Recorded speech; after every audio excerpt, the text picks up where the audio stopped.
Last night, the Seventh Court of Appeals reversed the conviction of Detective Chris Taylor.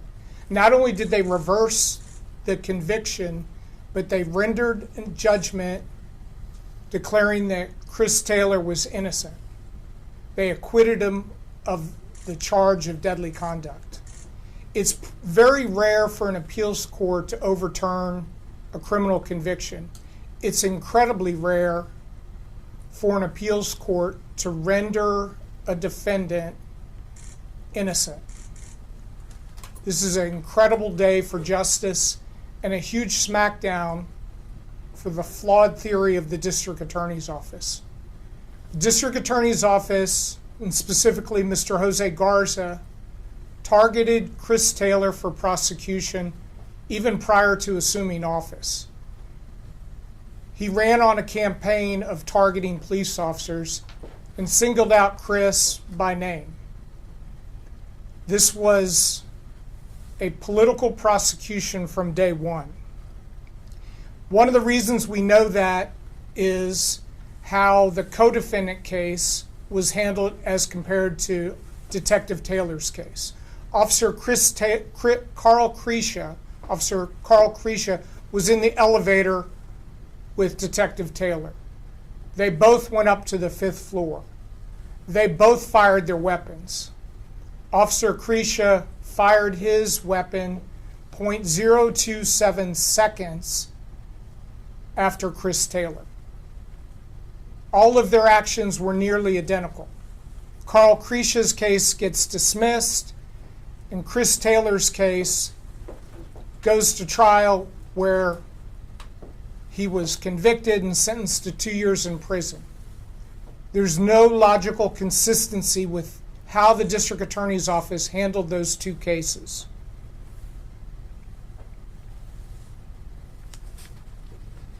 Even the Office of Police Oversight exonerated both Chris Taylor and Carl Crecia. This case never, ever should have been brought to trial. Now, we're in the business of justice around here. It's what we do. It's how we've chosen to spend our lives. We respect juries and we respect jury decisions, but we can't respect a jury decision when a jury is caught during deliberations using their laptops, using their phones to research outside news stories and other propaganda about Detective Taylor. That's the only reason, in my opinion, that Chris Taylor was convicted. Because as the Court of Appeals said, the evidence in this case used to convict Chris Taylor was insufficient as a matter of law. There's been a lot of discussion about the decedent's mental health state. The Court of Appeals decision made clear that that is completely irrelevant. Every officer and every citizen has a fundamental right to self-defense when faced with a lethal threat, regardless of the attacker's mental state. This includes when somebody is trying to commit suicide by cop, which is what was going on in this case. The district attorney's case rested on an absurd notion that the officers should have taken the stairs rather than use the elevator. It's simply ridiculous for the district attorney's office to try to substitute their tactical expertise for trained law enforcement officers. Jose Garza has spent millions and millions of dollars pursuing Chris Taylor. Thankfully, this has come to an end, and Chris and his family can get on with their life. I'm happy to take a few questions. Where does that put us in the legal process with what the court has done, which is so unusual? Yes, so the court has declared Chris innocent, and they've entered a judgment of acquittal.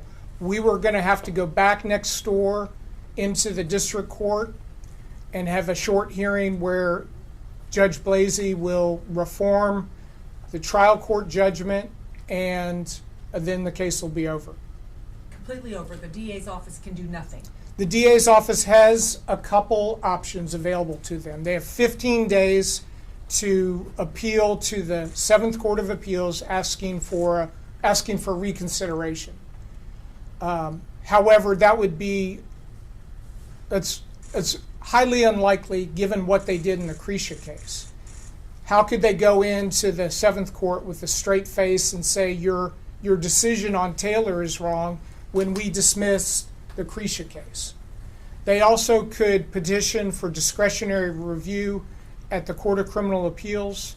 Again, it's highly unlikely that they would do that. However, given Jose Garza's obsession with Chris Taylor, maybe they will.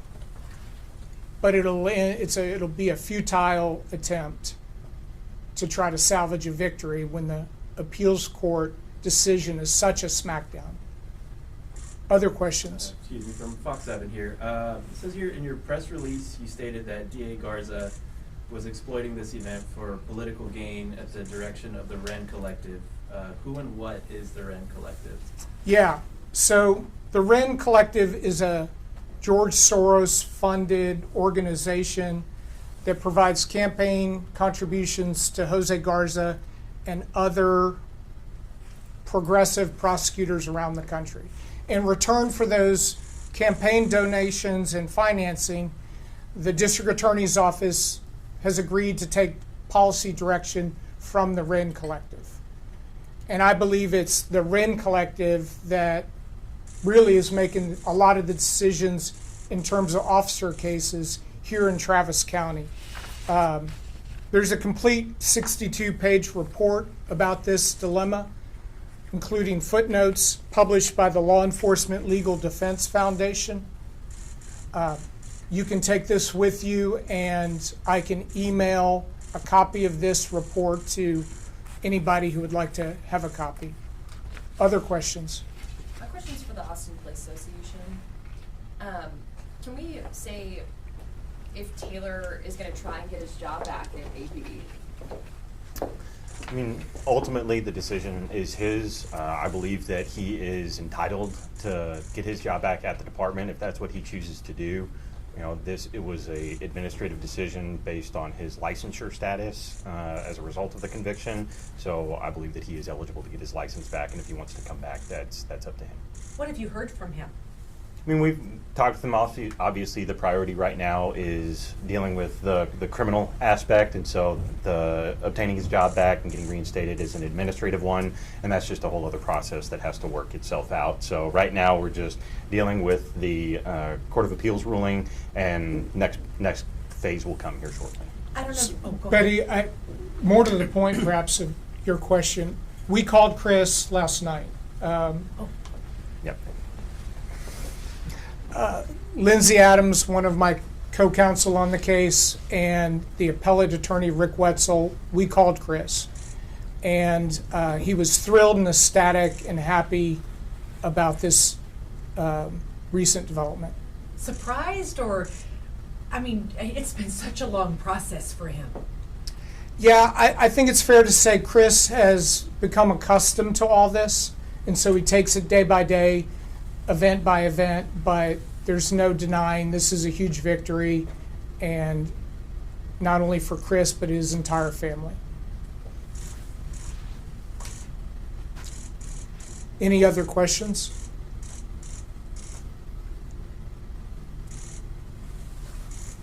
Okay, thank you very much.